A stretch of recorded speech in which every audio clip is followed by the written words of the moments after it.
In 1889, a 40-foot wall of water struck Johnstown, Pennsylvania, killing 2,209 people in what remains the worst man-made disaster in American history. The dam that failed had been deliberately weakened by a private fishing club whose members included Andrew Carnegie and Henry Clay Frick. Engineers warned them for years. They ignored every warning. When the lawsuits came, the courts called it an act of God.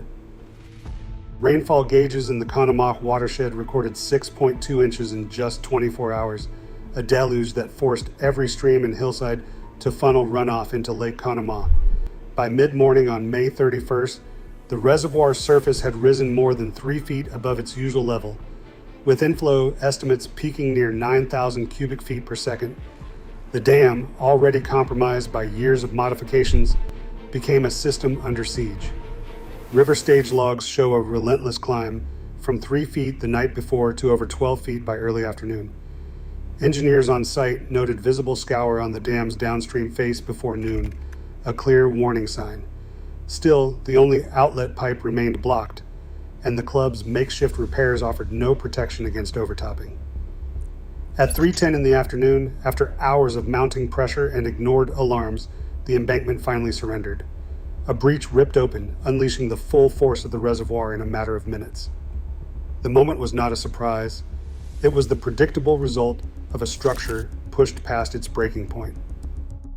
20 million tons of water tore loose from Lake Conemaugh, gathering speed as it plunged into the narrow valley below. The surge accelerated to nearly 40 miles per hour, compressing into a wave as high as 40 feet, dense with uprooted trees, railroad ties, livestock, and entire houses ripped from their foundations. The flood was not a simple wall of water. It was a moving engine of destruction, grinding the valley's infrastructure into splinters and carrying it downstream. Hydrologic models reconstruct the force, a mass of water and debris surging with the energy of a freight train, scoured the earth to bedrock, carving deep trenches and tossing locomotives like toys. When this torrent struck the stone bridge at Johnstown, the choke point trapped thousands of tons of debris, timber, machinery, and the shattered remains of the town. Within minutes, ruptured gas lines and the heat of smashed locomotive boilers ignited the pile, setting the wreckage ablaze. Survivors described the sound as a roar, then a crackling inferno, as fire swept through the tangled mass atop the water, turning the bridge into a pyre. The flood wave did not just drown, it crushed, burned, and erased everything in its path. The final toll defied comprehension. Official coroner records listed 2,209 dead, including men, women, and more than 750 children, making it the deadliest single-day civilian disaster in the nation's history at that point. Entire families vanished in the torrent. The flood swept away 1,600 homes, leaving only foundations and scattered debris where neighborhoods had stood. Churches, schools, and factories were erased in minutes. The monetary loss reached $17 million in 1889, a figure that would surpass $500 million today. Bodies were found as far as 400 miles downstream, carried by the current into Ohio, Kentucky, and beyond. For days, rescue parties recovered the dead from tangled piles of wreckage, many never identified.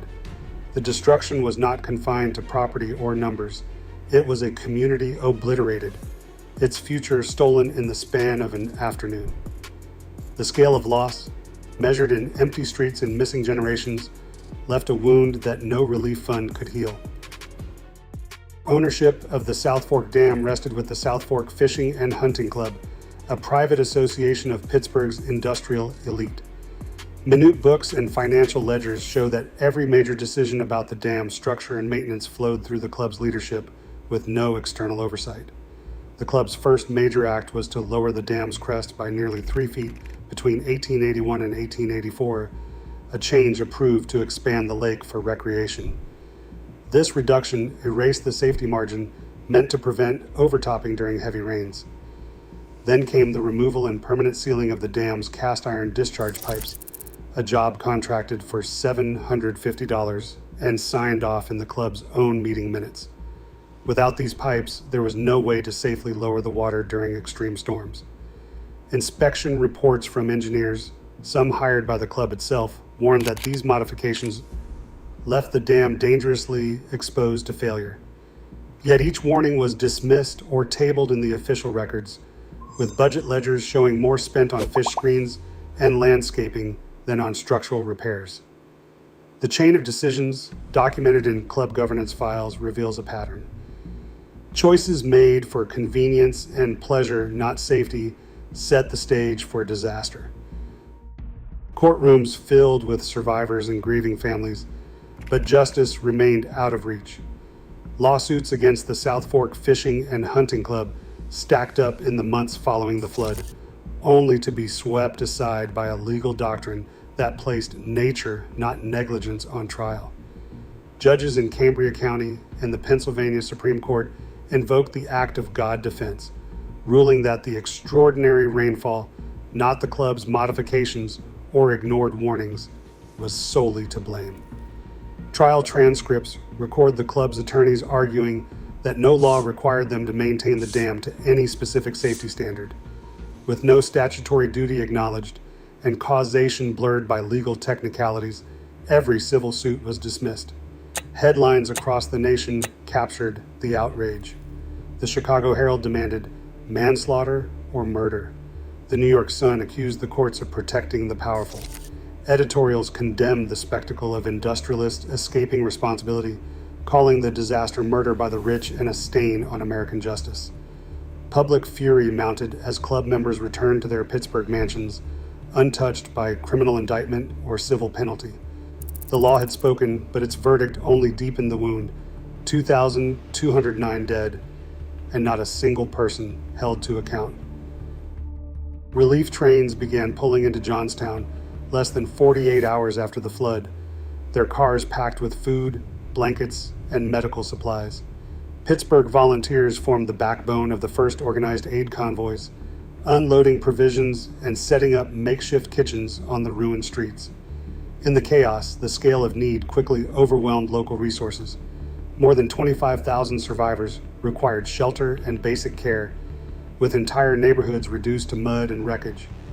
The American Red Cross, led by Clara Barton, arrived on June 5th. Barton's team established field hospitals and distribution centers, remaining in Johnstown for 5 months, long after the initial shock faded. Red Cross archives document ration cards, tent cities, and a system for reuniting separated families. The operation became the first major domestic deployment for the organization, setting a precedent for disaster response in the United States. Donations poured in from across the country and overseas. Queen Victoria sent a personal gift and a letter of condolence, a gesture that underscored the international reach of the tragedy. Relief efforts spanned from local committees to national campaigns, with the logistics of aid, rail shipments, supply depots, and volunteer coordination laying the groundwork for modern emergency management. The Johnstown flood stands as a permanent entry in every American engineering curriculum, not just for its devastation, but for the lessons it forced into law and public memory. In the aftermath, the absence of accountability became a case study for generations of dam safety educators. By the 1890s, the disaster had reached the halls of Congress, driving the first federal debates over flood control and the need for systematic dam inspection. Pennsylvania responded with its own inspection laws by 1895, requiring annual reviews of large dams by state engineers, a direct reaction to the failures at South Fork. Over time, these early efforts laid the groundwork for national standards. The roots of the 1964 Dam Safety Act and later federal oversight can be traced to the outrage and technical reports that followed Johnstown. Today, the site is preserved as the Johnstown Flood National Memorial, established by Congress in 1964.